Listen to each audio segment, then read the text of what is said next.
The man known to history as Walter Henry Thompson was born on the 3rd of December 1890 to a working-class family in the suburb of Brixton in South London.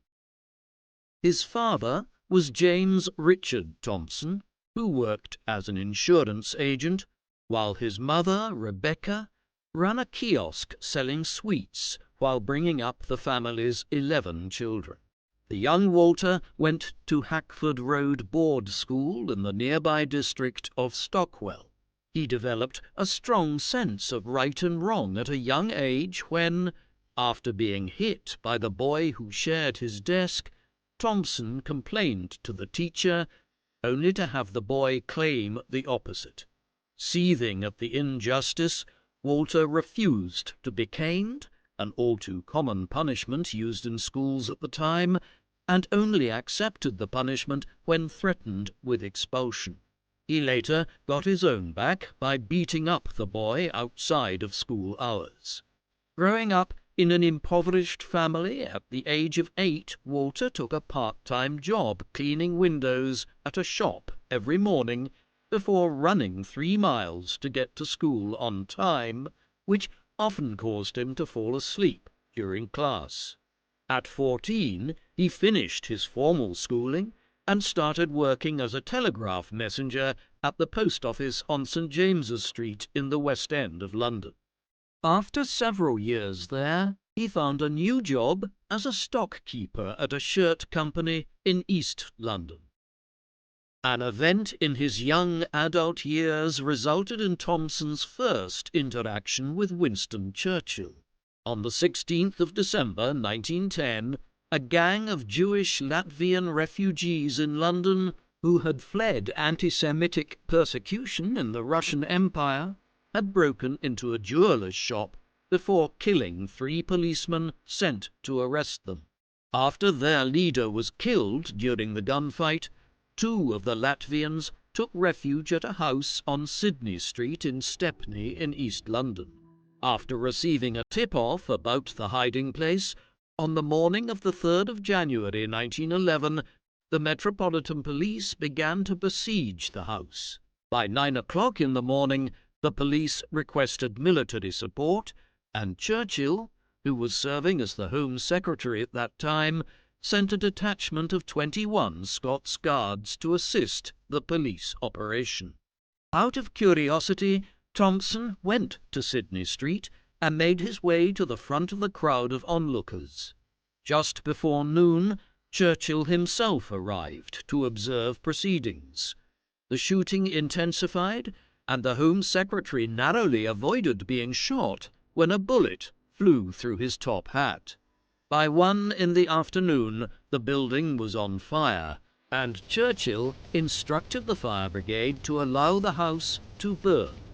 An hour and a half later, the shooting stopped, and the bodies of the 2 men within were recovered.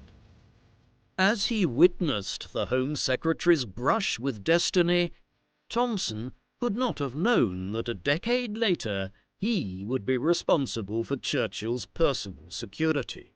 At 36, Churchill was one of the rising stars of British politics. The grandson of the 7th Duke of Marlborough and the son of the late Lord Randolph Churchill, one of the leading figures in the Conservative Party towards the end of the 19th century, Winston Churchill had served as both a soldier and journalist in the 1890s and early 1900s, in Cuba, India, Sudan, and in South Africa during the Second Boer War, before being elected to the House of Commons as a Conservative Member of Parliament in 1901. After crossing the aisle to join the Liberal Party in 1904, Churchill was appointed President of the Board of Trade by the new Prime Minister, Herbert Asquith.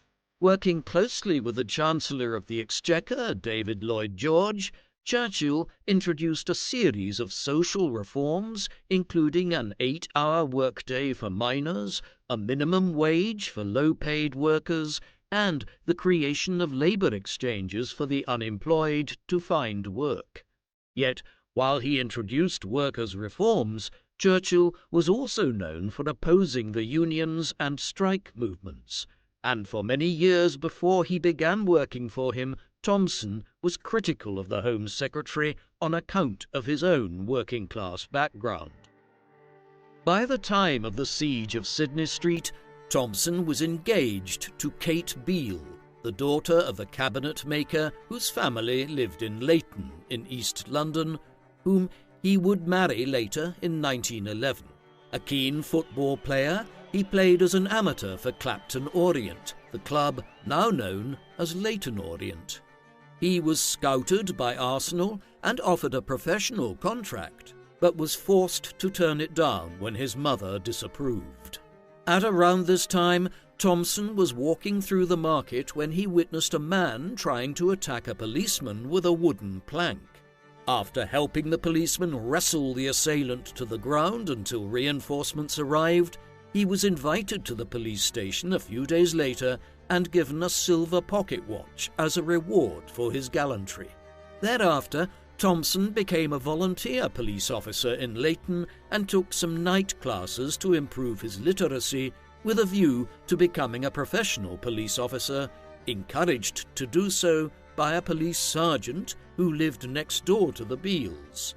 On the 9th of October 1911, Thompson joined the Metropolitan Police, based in Paddington Green Police Station on Edgware Road in West London, from where he would patrol the beat in the leafy area of Bayswater.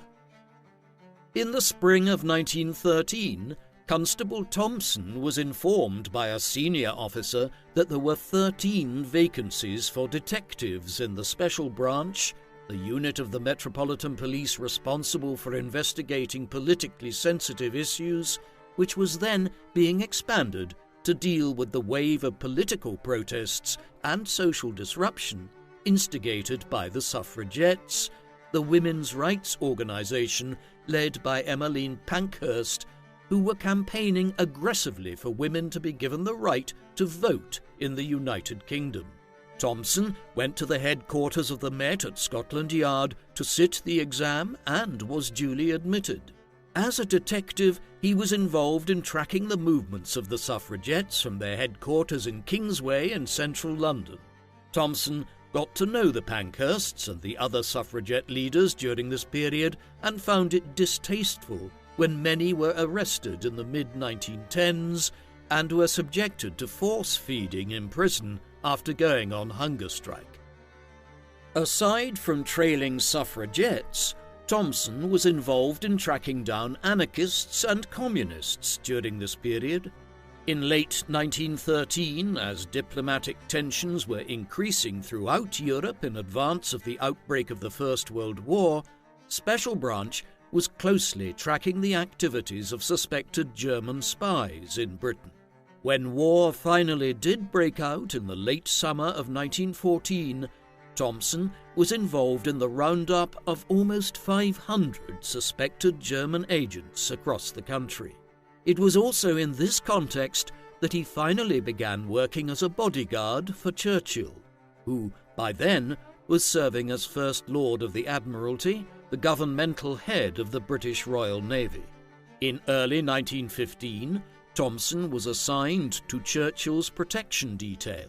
That day, Thompson accompanied Churchill to Horse Guards Parade next door to the Admiralty as he witnessed a demonstration of vehicles on caterpillar tracks climbing over small mounds of earth, which he later realized had been an experiment in the development of the first British tanks. The posting as Churchill's bodyguard was only temporary at this juncture, and following the assignment, Thompson returned to his normal duties. The First World War came to an end in November 1918.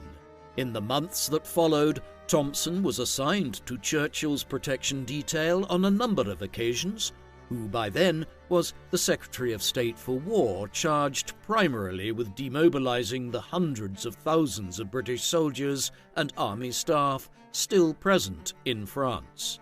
Thompson was also often assigned as a bodyguard to the Prime Minister, David Lloyd George.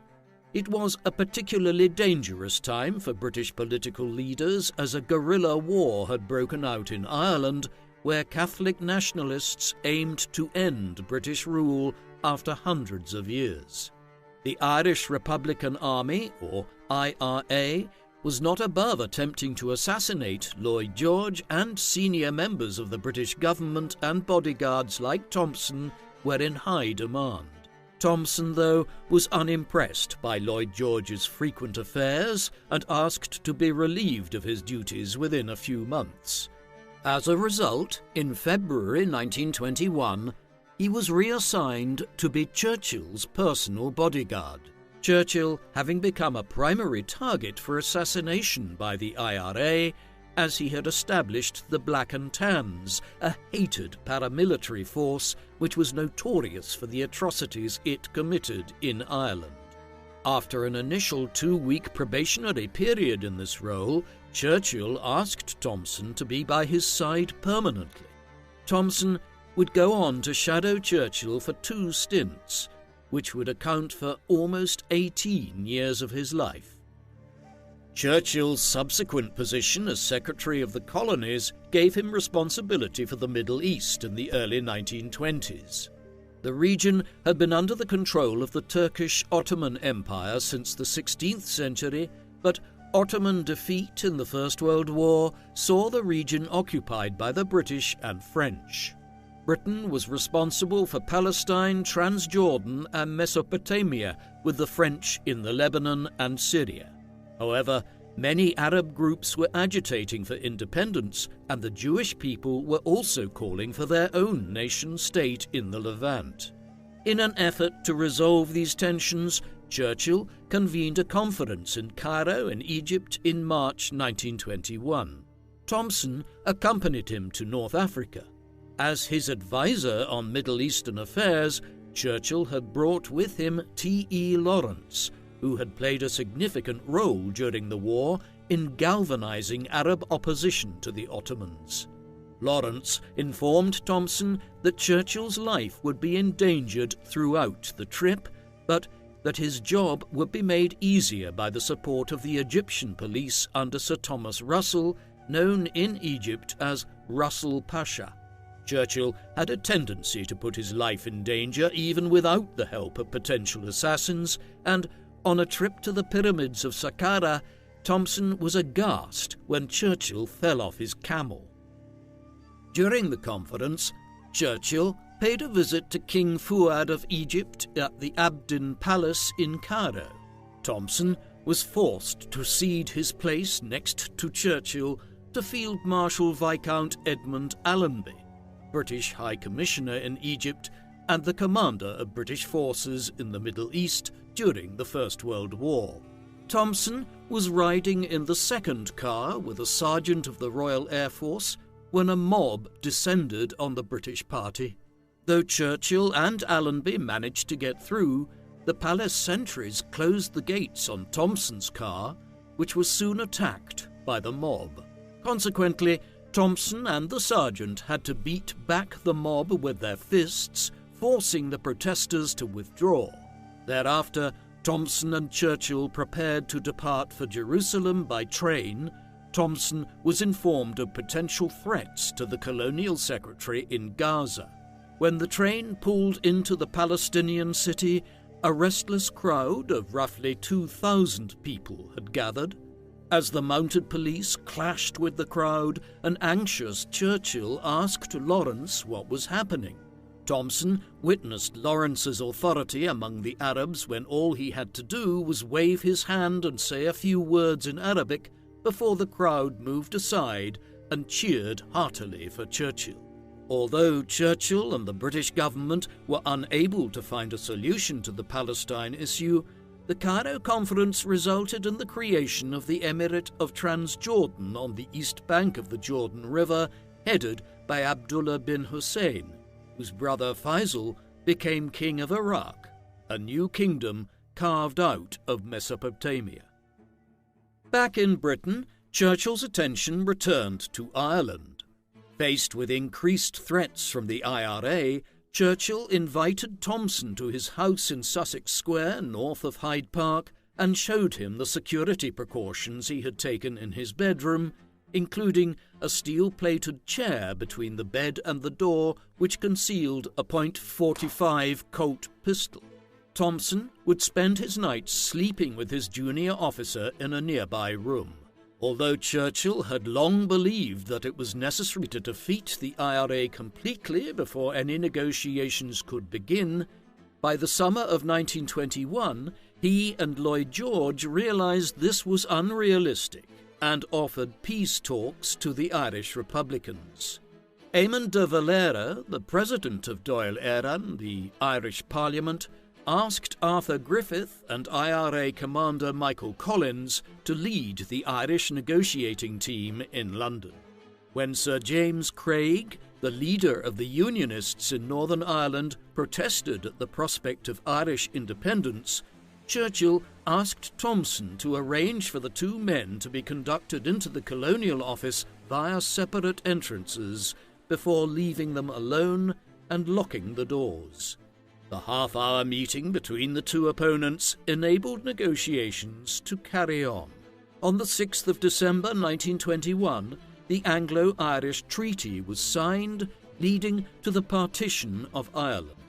6 Protestant-majority counties in the north would remain part of the United Kingdom of Great Britain and Northern Ireland, while the 26 counties in the south would form the Irish Free State, an independent nation within the British Empire. Though he had hoped for full independence, Collins signed the treaty to avoid further bloodshed, but de Valera repudiated the agreement, and within weeks Ireland descended into a bloody civil war between the pro-treaty Free Staters and the anti-treaty Republicans. In October 1922, a group of Conservative junior ministers staged a rebellion which resulted in the Conservatives withdrawing support from the coalition government that Lloyd George had led since 1916. Churchill lost his government offices while the Conservative leader, Andrew Bonar Law, became the new Prime Minister and called new elections. Since May 1908, Churchill had represented the safe Liberal seat of Dundee in Parliament and stood for re-election in the November general election. As Churchill had just had his appendix removed, Thompson was required to carry his political master up the stairs, a feat which was still possible at that juncture as Churchill was only beginning to gain the extensive amount of weight which characterized his girth in later years. After Churchill was defeated by a Scottish prohibitionist candidate, he quipped that he was now without a seat, without a party, without an office, and without an appendix. Nevertheless, Churchill retained his bodyguard, and when he left for Cannes in southern France for a 5-month holiday, Thompson was obliged to join him, leaving his wife Kate and their 3 sons and 1 daughter at home in Westcliff-on-Sea in Essex. Bonar Law stepped down as Prime Minister in May 1923 with terminal throat cancer and died at the end of October. When his successor, Stanley Baldwin, called an election in December, Churchill stood as a Liberal candidate in Leicester but was defeated by the Labour Party. With the support of the Liberals, Labour leader Ramsay MacDonald now formed a minority government. Disgusted that the Liberals had allowed a socialist government to come to power, Churchill stood as an independent anti-socialist candidate in the Westminster Abbey by-election of March 1924. On the eve of polling day, Churchill's car was attacked by a mob, and Thompson was once again obliged to use his boxing skills to hold back the assailants. At the election count, Churchill was defeated by the Conservative candidate by a narrow margin of 43 votes. However, when MacDonald's minority government collapsed in October 1924, Churchill stood as the Conservative candidate in Epping in Essex and returned to Parliament. Baldwin duly appointed him Chancellor of the Exchequer, the man responsible for the nation's finances. Churchill's budget of 1925 returned Britain to the gold standard, reducing liquidity in the economy, leading to deflation and a spike in unemployment.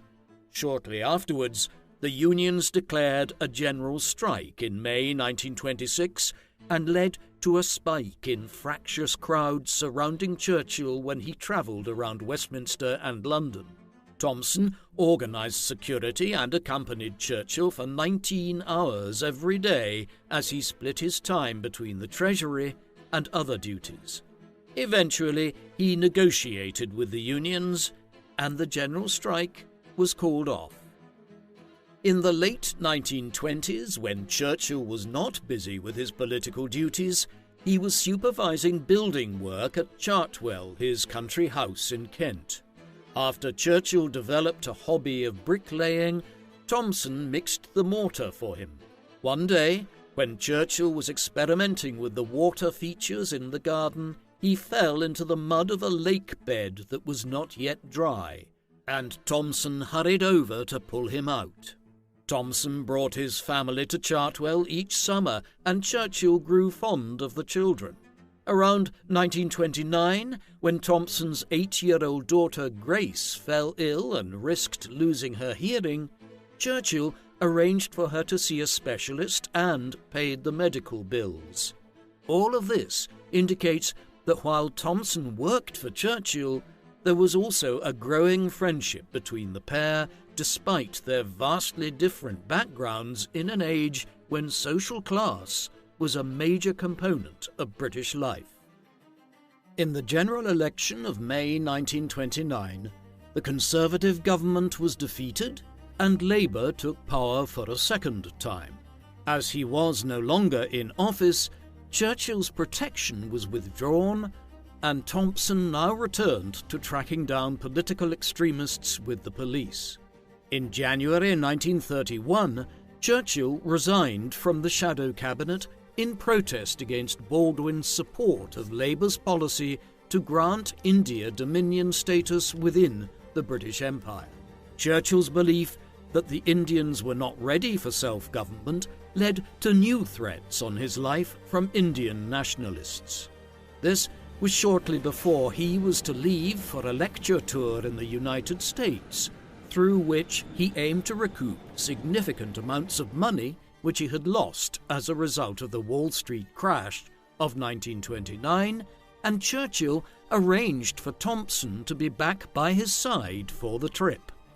On the 13th of December 1931, after being unable to sleep on the train the previous night, Thompson agreed to remain at his New York hotel while Churchill went to dinner with a banker. Unsure of the address, Churchill got out of his cab and began to cross the road.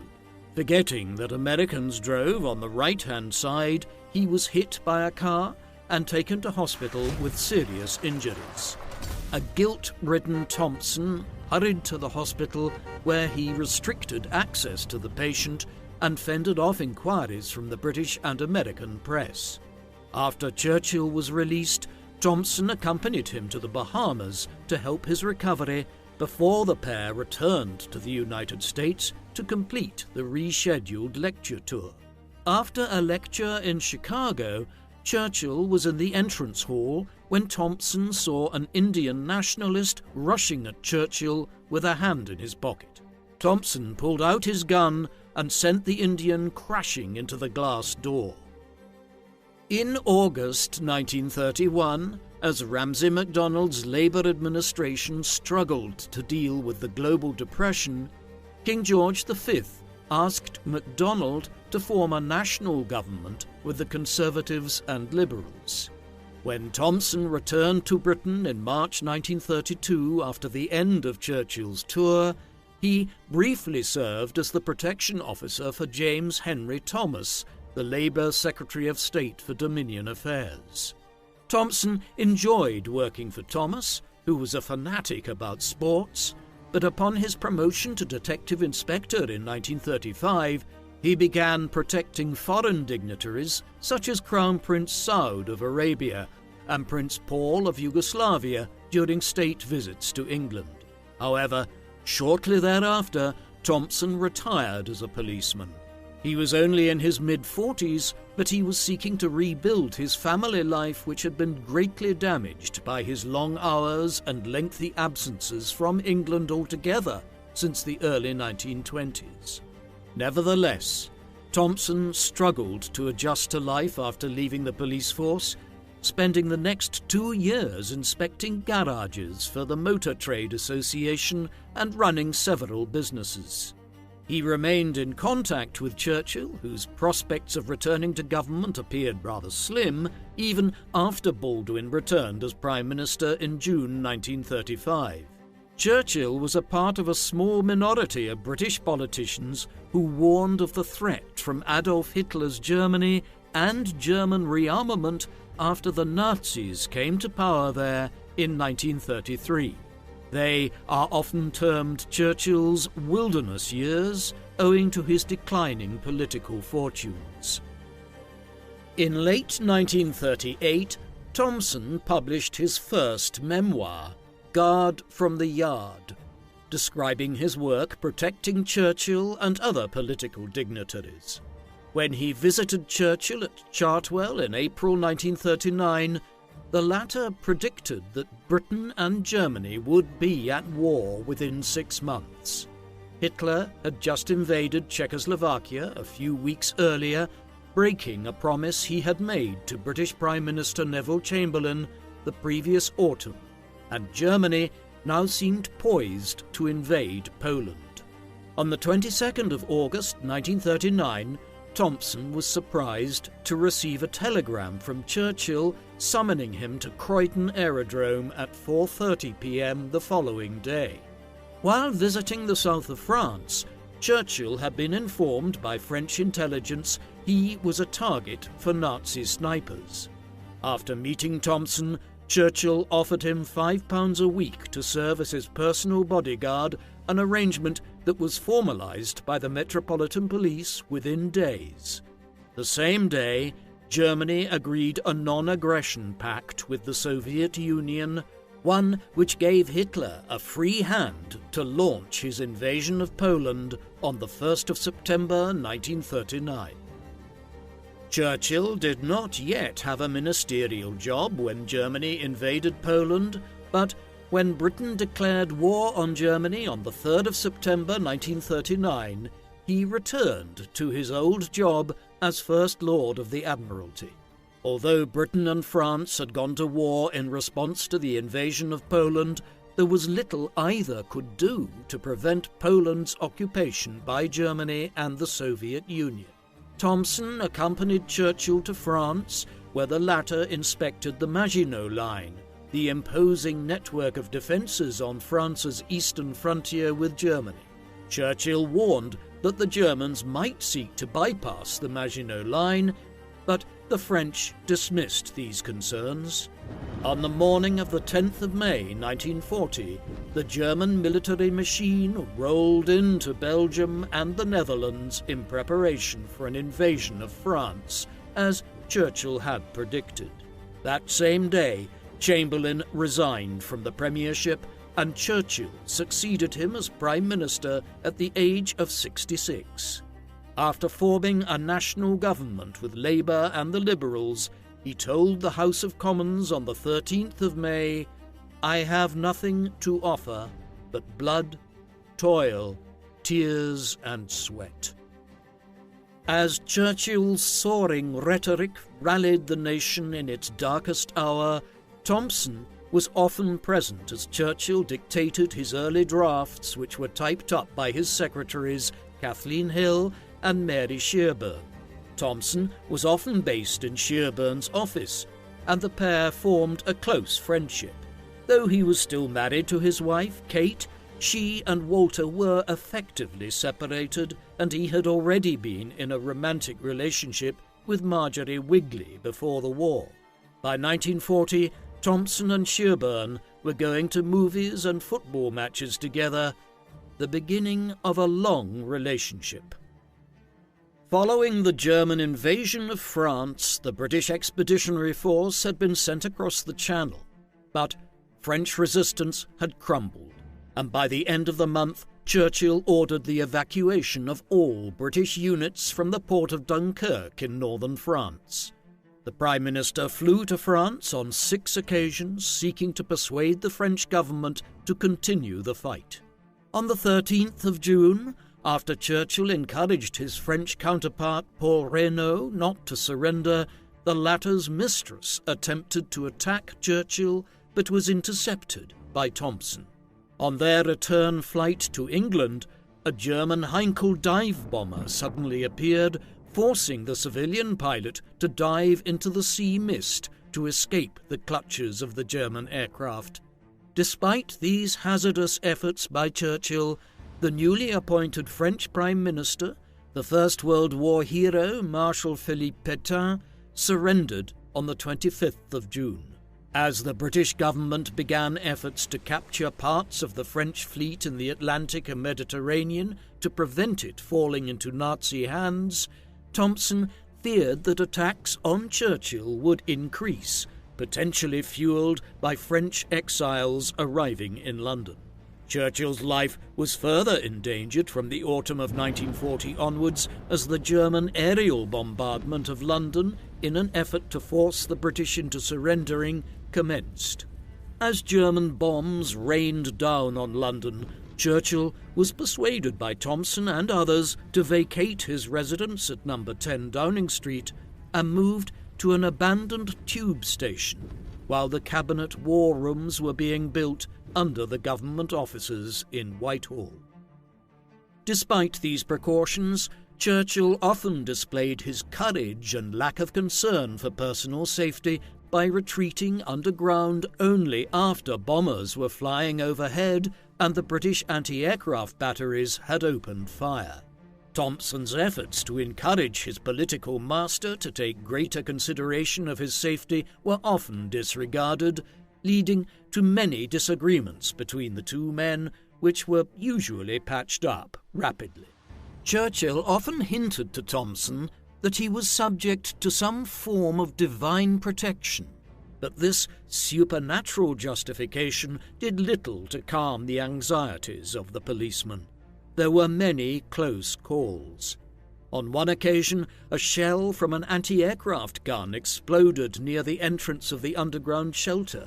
Thompson bundled Churchill back inside to prevent the Prime Minister from being struck by shrapnel. When the intensity of the German bombing campaign dropped off in June 1941, he began to spend his weekends at Chequers, the Prime Minister's country retreat in Buckinghamshire. Thompson feared that the vast wooded grounds could hide German paratroopers and arranged for 200 soldiers to be posted as guards while an air raid shelter was built underground. Ever since he became Prime Minister, Churchill sought to enlist the support of President Franklin D. Roosevelt of the United States. Although Roosevelt had been elected to an unprecedented third presidential term in the November 1940 presidential elections, after promising to stay out of the war, in March 1941, the U.S. Congress passed the Lend-Lease Act, providing armaments to Britain in return for leases on naval and air bases. When Hitler invaded the Soviet Union in June 1941, Churchill hoped that Roosevelt would increase his support for the Allied war effort. In August 1941, Thompson accompanied Churchill to meet Roosevelt in Newfoundland. On the 14th of August, the two leaders made a joint declaration known as the Atlantic Charter, setting out a joint vision for the post-war world, while Roosevelt agreed to protect commercial shipping in the Atlantic as far as Iceland. When Churchill introduced Roosevelt to his bodyguard, the American president told Thompson, "Take care of him. He is about the greatest man in the world. In fact, he may very likely be the greatest. You have a terrible responsibility of safeguarding him." Though the United States did not enter the war at that juncture, It eventually did so following the Japanese attack on Pearl Harbor in Hawaii on the 7th of December 1941. The attack on Pearl Harbor was accompanied by a massive assault on British imperial possessions in Southeast Asia, prompting Churchill to return to North America to coordinate the war effort against Germany and Japan with Roosevelt. While the Pacific theatre of the war was concerning, Churchill was aware that the European front against the Nazis was the main priority and obtained Roosevelt's agreement to focus on the war against Germany. Churchill was joined by the British military chiefs, who agreed to form a combined military staff with the Americans based in Washington. On the 14th of January 1942, Churchill returned home from Bermuda aboard the flying boat Berwick. Thompson had been anxious to join the Prime Minister on the return trip, but Churchill was accompanied by the military chiefs and Walter was left behind. Thompson was right to be concerned about Churchill's safety. Not only did the pilot lose his way and narrowly avoided entering the range of German anti-aircraft guns near the coast of France, but British radar identified the aircraft as an enemy bomber and scrambled fighters to shoot it down. The Prime Minister and the Army's top brass only avoided becoming victims of friendly fire due to cloud cover. By the summer of 1942, Japanese forces had overrun British defences in Malaya, Singapore and Burma, while in North Africa the Germans captured Tobruk in Libya on the 21st of June. These developments initiated a period of extensive travel for Churchill, during which he was accompanied by Thompson on nearly all occasions, who managed much of the British war leader's security arrangements. Destinations included the US in June, Cairo in August, and Moscow thereafter for Churchill's first meeting with Stalin. During the latter trip, Thompson warned Churchill of the possibility that Russian agents were listening to their conversations in their guest quarters. The night before leaving Moscow, Thompson accompanied Churchill to a one-on-one meeting with Stalin, where he was obliged to wait for 8 hours before the two leaders ended their meeting at 2 in the morning. On the way back to England, Churchill insisted on another visit to the North Africa front, where Thompson had to ask Lieutenant General Bernard Freyberg to instruct Churchill to remain behind the front lines. By the beginning of November, General Montgomery won the Third Battle of El Alamein there, decisively turning the North Africa campaign in the Allies' favour. While the British and Americans were converging on General Erwin Rommel in Libya, further to the west, Roosevelt and Churchill met at Casablanca in Morocco between the 14th and 24th of January 1943, where the Allies declared their determination to continue fighting the war until the Axis powers of Germany, Italy and Japan surrendered unconditionally. During one of his breaks from proceedings to take a walk to the sea, Churchill attempted to return to the village where proceedings were being held by an alternative route. After finding the way blocked by barbed wire, Churchill climbed over the obstacles with Thompson close behind. An American sentry threatened to fire, and Roosevelt later rebuked a shamefaced Churchill for his attempt to breach the defences of the compound. Before returning to England, Churchill visited the Libyan capital, Tripoli, which had been captured by the 8th Army days earlier. As he prepared to return to England on the night of the 5th of February, one of the 4 engines on his plane developed a fault. Thompson claimed later that he had advised Churchill to wait until the issue was fixed, but 3 years later an American captain claimed in his memoirs that one of Churchill's detectives deliberately sabotaged the plane, an accusation which Thompson, who was the only detective with Churchill that night, vehemently denied. According to Walter's eldest son Harold, his father was indeed responsible for the sabotage. According to Thompson's biographer, Tom Hickman, the most plausible explanation is that Churchill had received intelligence from decrypted German communications indicating an attack on Churchill's plane. The British had recently broken the Enigma code, which the Germans considered invulnerable, and did not want the Germans to find out about the breach. By instructing Thompson to tamper with the aircraft, Churchill prevented the plane from taking off without the Germans suspecting that their code had been cracked. In early March 1943, Thompson accidentally shot himself in the left leg after receiving a call to accompany Churchill to Chequers.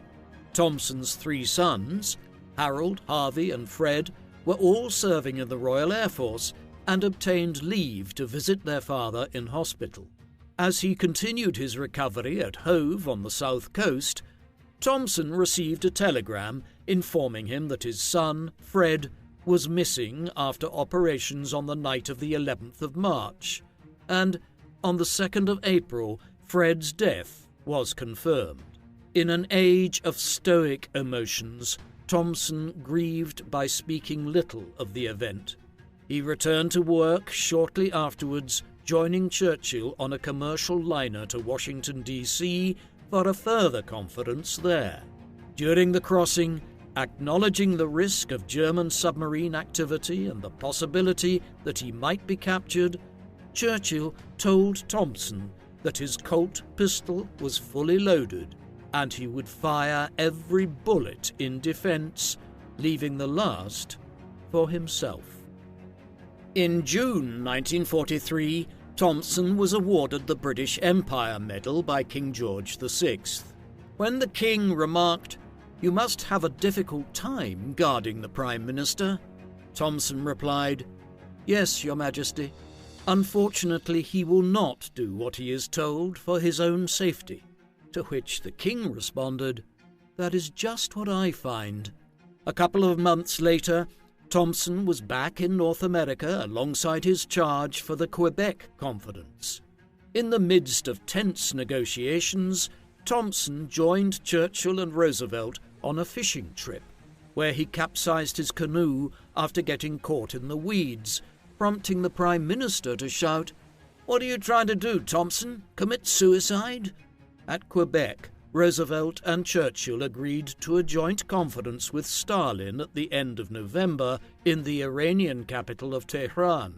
Upon arrival in Tehran, Thompson was appalled at the security arrangements and told the Iranian authorities that the army and police should be facing the crowds and looking out for danger rather than turning to salute the leaders. While the suggestions were initially dismissed, that evening Churchill informed Thompson that an unknown number of German paratroopers had dropped near Tehran to carry out Operation Long Jump, an attempt to assassinate the Allied leaders planned by the notorious SS officer Otto Skorzeny. To reduce the risk, Roosevelt stayed at a dacha in the grounds of the Soviet embassy, while Thompson ensured that the small distance between the British and Soviet embassies was cleared of the hostile crowds that were being stirred up by German agitators. On the 29th of November, the second day of the conference, Churchill presented Stalin with the Sword of Stalingrad, a gift from King George on behalf of the British people to recognize the sacrifice of the Soviet people at the victory of Stalingrad in early 1943, which turned the course of the war on the Eastern Front in the Soviets' favor. Thompson carried the sword in its case and placed it on a table before Churchill gave the sword to Stalin. Despite this gesture, Churchill was irritated that Roosevelt seemed too willing to make concessions to Stalin, supporting the partitioning of Germany after the war and resisting Churchill's plans to expand the war to the Balkans in southeastern Europe. On the 1st of December, the final day of the conference, Allied intelligence officers disabled 6 German operatives planning to assassinate the 3 leaders. Taking no chances, as Churchill was leaving for the airport the following morning, Thompson had the Prime Minister travel in an army truck, while his staff rode in his limousine. Thompson disliked the ordeal of constantly accompanying Churchill to conference after conference, and the Prime Minister, who had just celebrated his 69th birthday on the 30th of November, frequently suffered from pneumonia. In the early hours of the morning of the 12th of December, after Churchill arrived at Tunisia to meet the Allied commanders, Thompson noticed that the Prime Minister had stopped breathing and entered Churchill's bedroom. The 2005 television series, Churchill's Bodyguard, speculates that Thompson performed mouth-to-mouth resuscitation to save Churchill's life, but Thompson states in his memoirs that he only placed his head close to Churchill's pillow and was relieved to hear him breathing quietly. Churchill's physician, Lord Moran, suspected that he had suffered a small heart attack, but against all odds, Churchill improved and was soon back at work deciding what to do about Italy. Although the Italian government had switched sides in September 1943, the Germans supported a puppet regime under Mussolini in northern Italy and established a strong defensive position at the monastery of Monte Cassino, south of Rome. As he gradually regained his strength, Churchill agreed to spend Christmas at Marrakesh in Morocco. Thompson was terrified when Churchill requested and was given temporary control of the aircraft on the way. In Marrakesh, Churchill took the opportunity to improve relations with General Charles de Gaulle, the leader of Free France, the government in exile in opposition to Pétain's puppet regime. By the time Churchill returned to Britain in January 1944, he set off supervising preparations for the invasion of France in southern England. On a visit to Eisenhower's headquarters on the 3rd of June, Churchill declared his intention to accompany the invasion force. Knowing Churchill's disdain for physical danger, Thompson was not surprised. Eisenhower vehemently refused, and the following day, King George informed Churchill that if the Prime Minister was so intent on joining the invasion, then the King would join him, forcing Churchill to give in. The operation had been due to go ahead on the 5th of June, but bad weather postponed the invasion to the 6th of June, D-Day. After landing in Normandy, Allied troops broke through the German defences, and a week later, Churchill and Thompson sailed to France. Upon arriving on French shores, Thompson was ordered to remain on the beach for 7 hours while Churchill was taken to Montgomery's headquarters. In mid-June, soon after their return to England, Hitler began sending V-1 missiles to London, known as doodlebugs, in retaliation for Allied bombing raids on Germany. As he had done during the London Blitz in 1940 and 1941, Churchill responded with curiosity rather than fear. Thompson took steps to prevent Churchill from fulfilling his desire to see a doodlebug in action, knowing that such a device could explode at any moment, killing himself and the Prime Minister. In September, liquid-fueled V-2 rockets, the first ever types of modern rockets which had been developed by German engineers between 1939 and 1944, began landing on London. During the final year of the war, Thompson accompanied Churchill on a whirlwind tour to various conferences and meetings to work out the post-war world order now that Germany's defeat was all but assured. In September 1944, Churchill met Roosevelt in Quebec in Canada. The following month, he was in Moscow to meet Stalin, where the two men agreed to a division of influence in the Balkans between the Soviets and the Western Allies. And on the 11th of November, Churchill joined de Gaulle in recently liberated Paris to commemorate Armistice Day when the First World War had come to an end in 1918. Thompson was an ever-present figure by Churchill's side during these trips. Though Thompson was worried about the impact of Churchill's intensive schedule on his health, the Prime Minister carried on.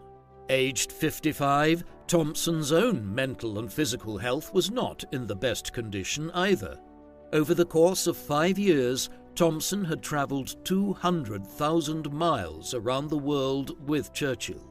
He later recalled that he spent more time around the Prime Minister than any other human being during the war, a fact that irritated Churchill's wife, Clementine, who had learned that Thompson was having an affair with Mary Shearburn. Clementine asked her husband to dismiss Walter, but Churchill adamantly refused to be separated from his loyal bodyguard and had instead asked Shearburn to leave his secretariat in the summer of 1942.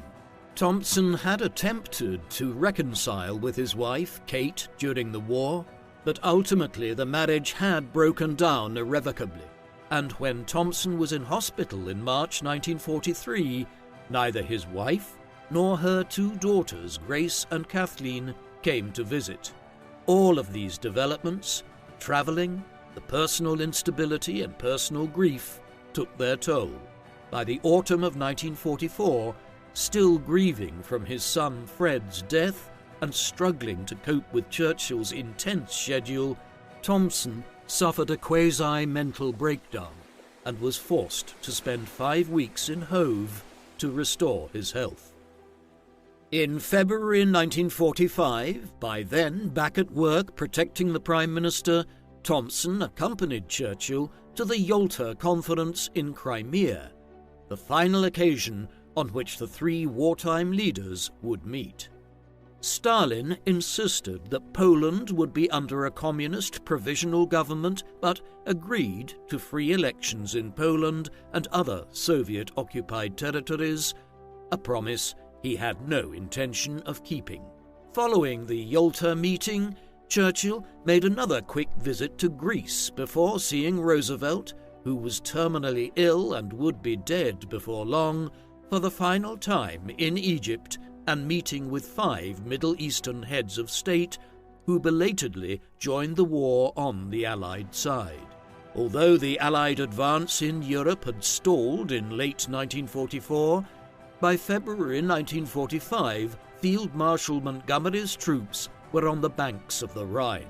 Churchill was determined to set foot on German soil, and Thompson was again appalled when Montgomery allowed the Prime Minister to cross over in a landing craft. This was the last time Churchill visited the front during the war, much to Thompson's relief, who was keen for the war to be over as soon as possible, especially as with the final collapse of his first marriage, he had married Mary Shearburn secretly on the 15th of February 1945 and was anxious to have some sort of break to spend with his new wife. On the 12th of April, Thompson was informed of Roosevelt's death by Churchill, who said, "I have lost a great friend.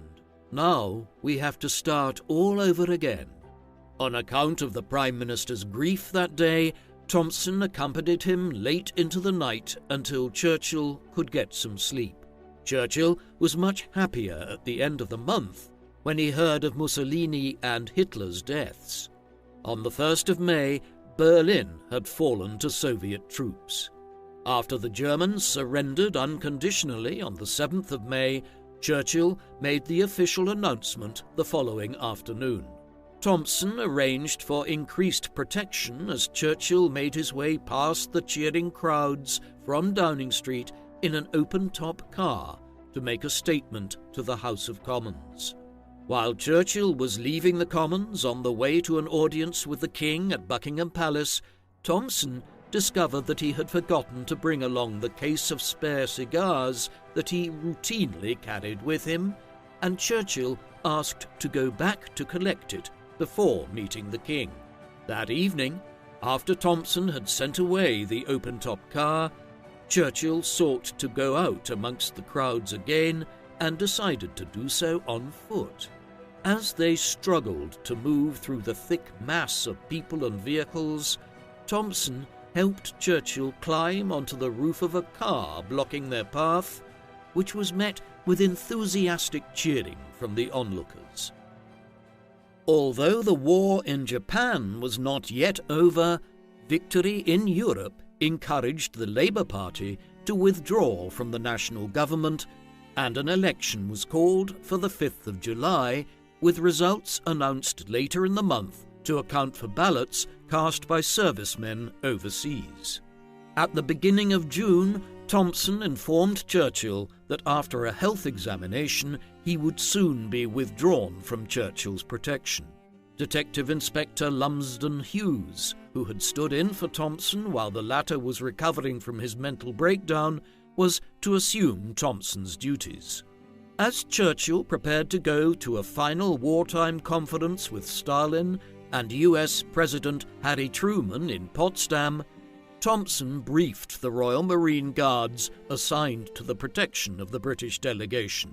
On the 30th of June, Thompson finally relinquished his duties as Churchill's bodyguard.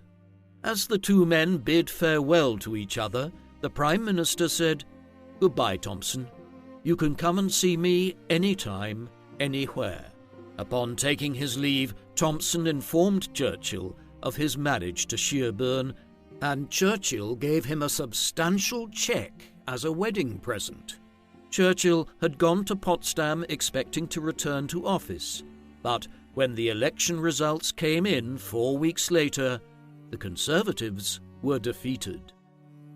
Although Thompson had informed Churchill that he was being retired due to health issues, another factor that led to the end of the working relationship was the fact that Thompson was seeking to publish his memoirs about his wartime experiences by Churchill's side, based on the diary he kept. Although Scotland Yard had agreed to its publication conditional on Churchill's approval, the latter was unwilling to support the publication of a book that contained many details of his private life.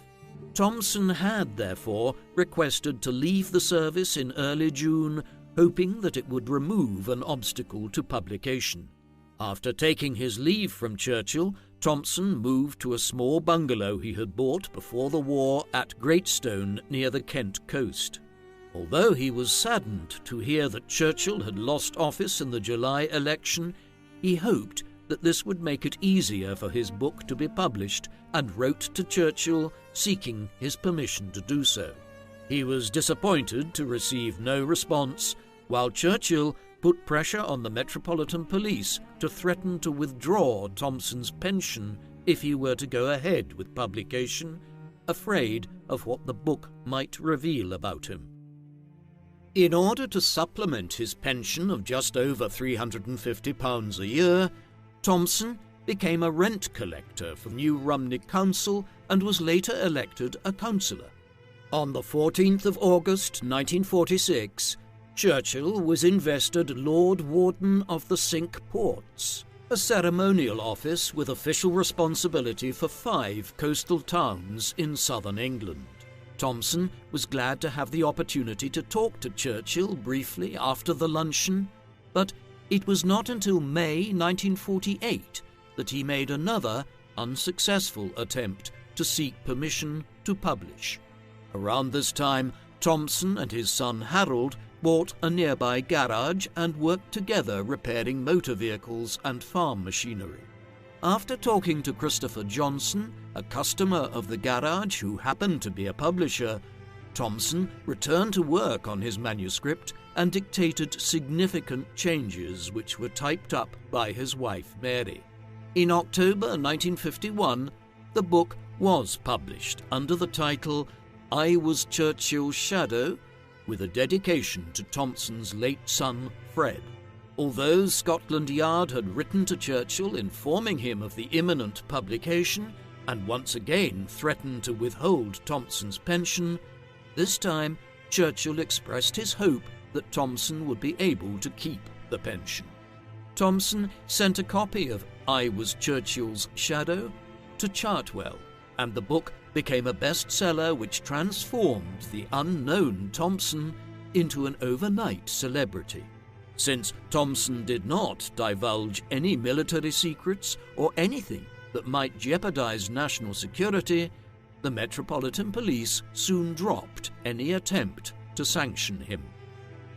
While Thompson's memoirs hit the bookshelves, Churchill returned to government as Prime Minister following the general election on the 25th of October 1951.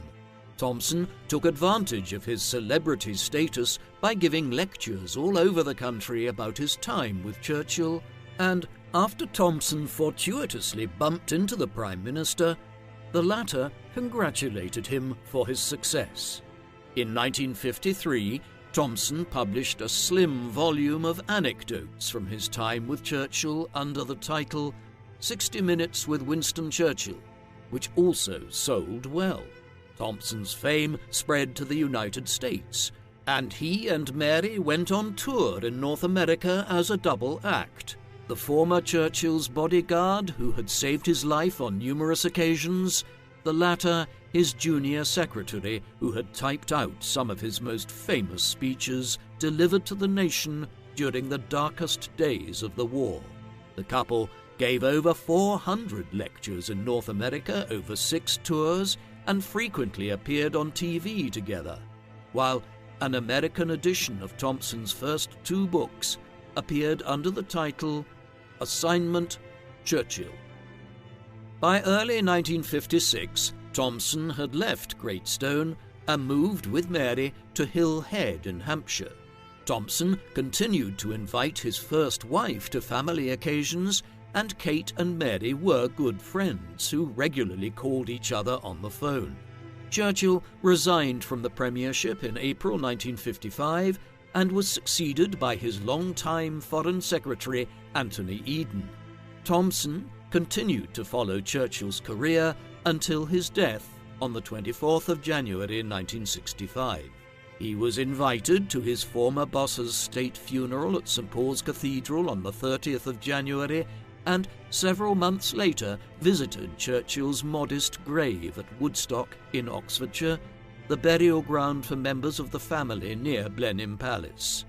Shortly after Churchill's death, Mary published a 4-part series in Woman magazine about her work for Churchill, but Walter's plans for her to write a book were not realized. In 1970, Walter and Mary moved to Somerset in order to be closer to Harold and Weston-super-Mare. Thompson continued to give lectures in his 80s, delivering his final one before Christmas 1977 in Wells, soon after he was diagnosed with both lung cancer and a brain tumor. On the 18th of January 1978, Walter Henry Thompson, Churchill's bodyguard, died at the age of 87. His widow, Mary, died of cancer 3 months later, and his ex-wife, Kate, the following year. Amongst the many, many books which have been written about Winston Churchill, very few mention the role of Walter H. Thompson, the man who spent more time in Churchill's presence than any other human being during the Second World War. Were it not for his association with Churchill, it is likely that he would have completely fallen out of the pages of history. When Thompson first saw Churchill at the siege of Sydney Street in 1911, he could have hardly imagined how his life would become intrinsically tied to the future Prime Minister's in years to come. During his first decade as a police officer, he had become a special branch detective and worked to protect the British government from numerous threats before being detailed as Churchill's bodyguard in 1921. During his first stint in the role in the 1920s and early 1930s, Thompson protected Churchill from Arab, Indian and Irish nationalist assassins. Although Thompson had retired from the police on the eve of the Second World War, Churchill held him in high regard, and the pair worked together for another 6 years during the Second World War. During the war, Thompson saved Churchill from German bombs during the Blitz, potentially prevented him from boarding a fatal flight, and, according to legend, even gave him the kiss of life. He travelled with Churchill all over the world as he met with Allied leaders and commanders, working with local authorities to keep his charge safe. As a consequence, few individuals were as well placed to comment on Churchill's movements during the war, or to provide a first-hand account of his actions, making Thompson's writings a significant source in our understanding of the Second World War and Churchill's part in it. What do you think of Walter H. Thompson? Should his role in protecting Churchill be more widely known? Or were his activities typical of the nameless bodyguards who risk their lives to protect the lives of important men and women without any recognition? Please let us know in the comments section. And in the meantime, thank you very much for watching.